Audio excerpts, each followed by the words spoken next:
अस्सलाम वालेकुम जिमी भाई, क्या हाल चाल है? ठीक है जिमी भाई, ये मैं अभी बॉक्स बाहर निकाला है ये देखने के लिए कि इसमें कितने बच्चे हैं।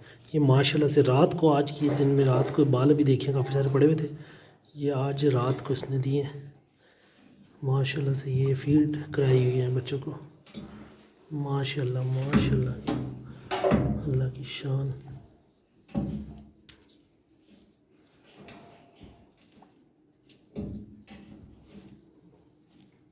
ये एक मरा हुआ है।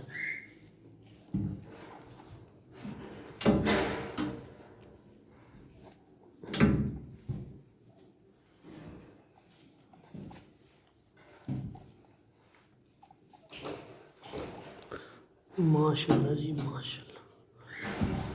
ये हैं जी 1 2 3 4 5 6 7 8 9 10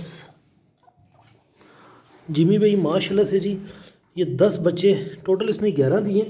ये एक मरा हुआ है और ये 11 माशाल्लाह से 10 के 10 बच्चे बिल्कुल बाकी ठीक है। अल्लाह पाक का शुक्र है जिमी भाई।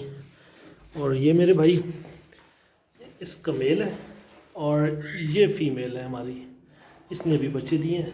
ये बॉक्स यहाँ पड़ा हुआ था, मैं बॉक्स निकाला है, मैंने कहा वीडियो बना के जिमी भाई को सेंड करूँ। जिमी भी अल्लाह पाक का बड़ा फजल हुआ है जी, दूसरी मरतबा भी माशाल्लाह से ये कामयाब ब्रीड हुई है और बहुत माशाल्लाह से 10 बच्चे इस दफ़ा दिए हैं। ये इसके पहले वाले बच्चे थे, ये 6 बच्चे थे। ये 6 के 6 माशाल्लाह से बेहतरीन एक्टिव है और बस इंशाल्लाह अभी ये इनको ना मज़ीद रूम में डिस्ट्रीब्यूट करेंगे। एक रूम में ये स्पेस कम हो गई है, ये आप देख सकते हैं, ये स्पेस कम हो गई है। जज़ाकल्लाह जिमी भाई, अस्सलाम वालेकुम।